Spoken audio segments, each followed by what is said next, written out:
Danes v Pomurskem dnevniku, po slacklineu čez Muro. Droge v Pomurju. Jevšek, reflektorji že naslednjo sezono. To so vinjete za leto 2018. Vreme, jutri večinoma oblačno.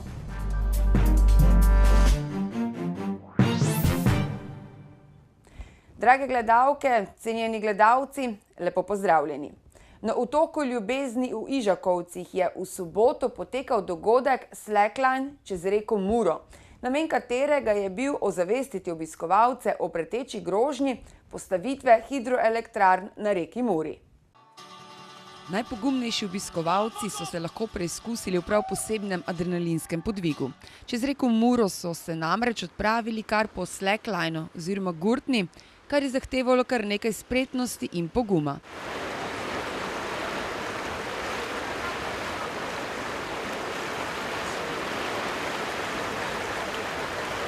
Obiskovalci so imeli tudi priložnost podpisati peticijo proti gradnji hidroelektrarne Hrastje-Mota ter prisluhniti razlogom za ohranitev zadnje večje slovenske reke, ki še ni pregrajena s hidroenergetskimi jezovi. V okviru kampanje se borimo za to, da reka Mura ostane prosto tekoča reka.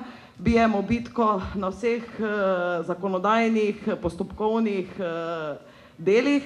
Tukaj pa smo danes zato, da se skupaj zberemo, da tudi malo sporočimo javnosti, ozavestimo javnost, kako pomemben biser je reka Mura, zato da jo ohranimo tudi za naše bodoče generacije. Organizatorji dogodka poudarjajo, da je ohranitev reke Mure pomembna predvsem za naslednje generacije. Rad bi pa izpostavil tudi zelo pomembno kulturno dediščino naše krajine, ki bo v primeru izgradnje hidroelektrarn prav tako izgubljena. Vsi se osredotočamo na naravovarstvo, kar je zelo pomembno za naše prihodnje rodove. Ob tem pa z lahkoto pozabimo na kulturno dediščino, ki nas definira in določa. Tako da prosim še naprej za boj proti izgradnji hidroelektrarn. Hvala. Kampanja Rešimo Muro je nastala na pobudo lokalnih pomurskih nevladnih organizacij, ki se že desetletja borijo, da bi Muro ohranili kot prosto tekočo reko brez hidroenergetskih jezov. Kampanja se je začela 9. aprila 2016 in jo zdaj podpira že več kot 70 lokalnih, nacionalnih in tujih nevladnih organizacij, številni slovenski in tuji strokovnjaki ter priznane osebnosti. Med njimi tudi glasbenik Vlado Kreslin.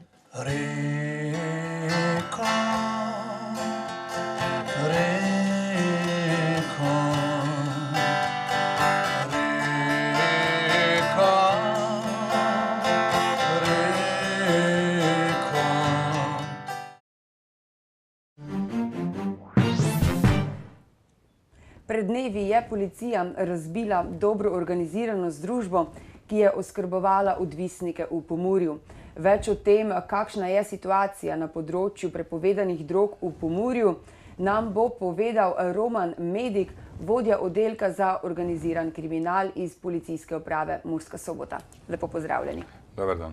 Torej, kot sem povedala uvodoma, pred dnevi ste razbili eno od dobro organiziranih kriminalnih združb. Pa če mogoče poveva, koliko je te proizvodnje in pa prometa s prepovedanimi drogami v Pomurju? Ja, letos na področju prepovedanih drog beležimo sicer manjši upad kaznivih dejanj. Nekje okrog 100 se suče ta številka. V lanskem letu smo obravnavali nekaj več kaznivih dejanj z te tematike. Imamo tudi letos nekaj približno na enakem nivoju, imamo prekrške po prepovedanih drogah, tako da ni zaskrbljujoče stanje še na našem območju. Katera je pa tista droga, oziroma katere droge je pa mogoče v Pomurju največ? Ja, v Pomurju je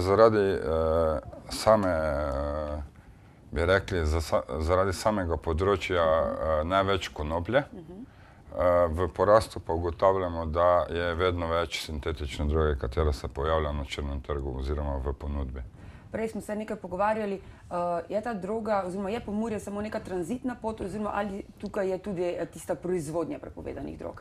Ne, tako kot smo rekli, glede konoplje se tukaj pri nas večinoma prodane ali, kako bi rekel, ponujene prepovedane droge konoplje na črnem trgu je predelana doma, na zunaj ali v posebej prirejenih prostorih, drugače pa vse druge zvrsti prepovedane droge prihajajo večinoma iz večjih središč, kot je Ljubljana, Celje, Maribor. Mi smo samo ena baza odjemalcev. Kako pa je z prepovedanimi drogami med mladimi? Ja, moram povedati, da opažamo, da je vedno več zanimanja mladih za sintetične droge, kot sem že prej omenil. Vzroki za to še niso čisto jasni, ampak kot ugotavljamo, je to predvsem radovednost in mladi vedno več poskušajo različne prepovedane droge. Včasih je bil pri nas v Pomurju aktualen heroin, konoplja, mogoče kakšen hašiš, zdaj pa je vedno več ta sintetična droga, ki se pojavlja na raznih partijih in podobno. Kot sem povedala uvodoma, ste pred dnevi razbili eno od združb, ki pa je bila v bistvu organizirana, to ste naredili s pomočjo Policijske uprave Ljubljana, če se ne motim. Se pravi, da je bila ta združba potem organizirana po celi Sloveniji, oziroma po celi Sloveniji. Kako potekajo, oziroma kako so organizirane te združbe, ki se ukvarjajo s prepovedano drogo? Ja, gledajte, Policijska uprava Ljubljana mi je bila samo v pomoč, ker je bil glavni osumljeni dobavitelj prepovedane droge ekstazi iz Ljubljane. Drugače smo samo operativno delo se je pričelo na območju Policijske uprave Murska Sobota. Tukaj so bili glavni osumljenci, kateri so se spletli mrežo svojih odjemalcev, kateri so potem zalagali z različnimi prepovedanimi drogami. Eden od glavnih dobaviteljev sintetične prepovedane droge pa je dejansko bil iz Ljubljane. Mogoče samo res še za konec, kako pa vpliva oziroma kakšen vpliv pa imajo te naše sosednje države? Smo nekje tu v območju, kjer smo obkroženi s sosednjimi državami, kako je kakšna pot čez Slovenijo, smo čez Pomurje? Res je, ne. Moramo vedeti, da naša strateška lega same Republike Slovenije je dejansko na tej balkanski poti, po kateri prihaja iz bivših držav Jugoslavije, orožje, droga, migranti in ta pot je že ustaljena zaradi dobro organiziranih, močnejših kriminalnih združb na območju Hrvaške, na območju Bosne. Mi težje tudi odkrivamo akterje tukaj pri nas, na našem območju, je pa v bistvu gre za tranzit večinoma te, kako bi lahko rekel, robe, ki se preko Slovenije prevaža na zahod, nekaj deloma ostane tukaj, ostalo pa gre v druge države. Prav, najlepša hvala vam za obisk v našem studiu in te koristne informacije. Hvala. V oddaji Soboški ekran smo gostili župana Aleksandra Jevška, s katerim smo se pogovarjali o investicijah v občini, rebalansu proračuna, pa tudi o tem, da naj bi črno-beli v naslednji sezoni že igrali pod reflektorji. Poglejmo. Župan pa lahko pomaga pri infrastrukturi in tukaj je mestna občina že kar nekaj sredstev vložila v nove garderobe, sedaj govorimo o umetni travi in jaz sem prepričan, da bomo drugo leto lahko gledali prvoligaške tekme tudi pod novimi reflektorji. Jaz se bom potrudil za to in sem prepričan, da tudi svetnice in svetniki bodo temu sledili, kajti takšen obisk nogometnih tekem, kot je v Murski Soboti, ga ni nikjer v Sloveniji in publika v Murski Soboti je najboljša. Celoten pogovor si lahko ogledate ob 18:30 in pa 20:15. Na volitvah bomo ponovno čez slab mesec znova oddali glas za predsednika države. Kdorkoli bo že zasedel to funkcijo, bo mesečno prejel 5419 evrov bruto plače. V 65. plačnem razredu je predsednik republike v družbi predsednikov vlade, državnega zbora ter vrhovnega in ustavnega sodišča ob osnovni plači skoraj 5.500 pa mu pripada še nekaj drugih osebnih prejemkov in povračil. Med njimi je povračilo stroškov za prevoz na delo in z dela, regresa za prehrano in letni dopust, nadomestila za ločeno življenje ter povračilo stroškov za službena potovanja, piše STA. Tako kot poslancem pa mu pripada še do 40 dni letnega dopusta. V proračun za delovanje predsedniškega urada, ki trenutno premore 38 zaposlenih in 4 vozila, je predvidenih 2,3 milijona evrov. Sredstva so se v letih med 2010 in 2016 s 3,5 milijonov evrov skrčila za okoli 35%, a obseg dejavnosti je ostal enak. Predsednik Borut Pahor se je sicer odrekel izplačilu dnevnic za službene poti, možnosti izplačila nadomestila pa se je odpovedala tudi njegova partnerka Tanja Pečar. V uradu predsednika republike, kot že omenjeno, najdemo 4 vozila, in sicer Mercedes 5, letnik 2015, Toyota Prius, letnik 2010 in Škodo Superb, letnik 2011. V najemu pa imajo še novejši Audi A6. Tako predsednik kot objekti, ki jih uporablja, so deležni 24-urnega varovanja. 11 od skupno 38 funkcionarjev in javnih uslužbencev v uradu predsednika pa je vezanih na mandat aktualnega predsednika. Iz Družbe za avtoceste v Republiki Sloveniji so sporočili, da bodo nove vinjete z letnico 2018 v modri barvi. Na prodaj bodo od 1. decembra naprej. Obstoječe vinjete, ki so kovinsko-oranžne barve, ostajajo v veljavi do preteka njihove veljavnosti. Letne vinjete, na primer, do 31. januarja 2018.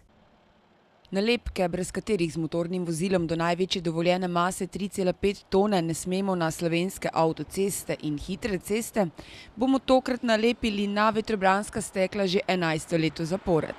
Cene in cestninski razredi se ne spreminjajo, poroča STA. Za letno vinjeto za osebna vozila bo treba tudi v prihodnje odšteti 110 evrov, za mesečno 30 ter za tedensko 15 evrov. Za kombinirana vozila bo letna vinjeta še naprej stala 220 evrov, mesečna 60 ter tedenska 30 evrov. Za motorna kolesa cena letne vinjete ostaja nespremenjena pri 55 evrih, za mesečno bo treba odšteti 30, za tedensko pa 7,5 evra. Na spletnem portalu sobotainfo.com razkrivajo, na kateri atraktivni lokaciji raste oaza modernih stanovanj. Več si preberite na sobotainfo.com, mi pa si poglejmo še kratke novice.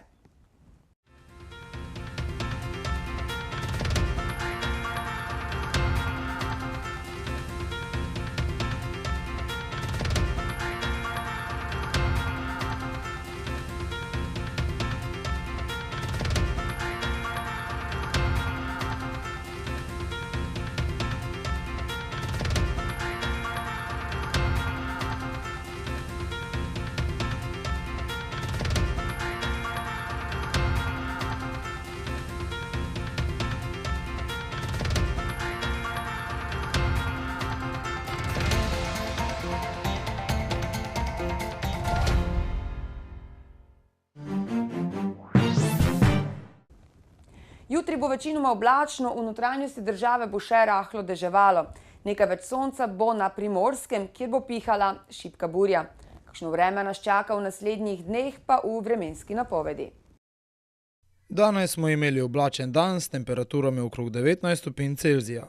Opoldne ste v Krajinskem parku Goričko namerili 12, Radencih in Murski Soboti 14 ter v Lendavi stopinjo več. Jutri bo večinoma oblačno, v notranjosti države bo še rahlo deževalo.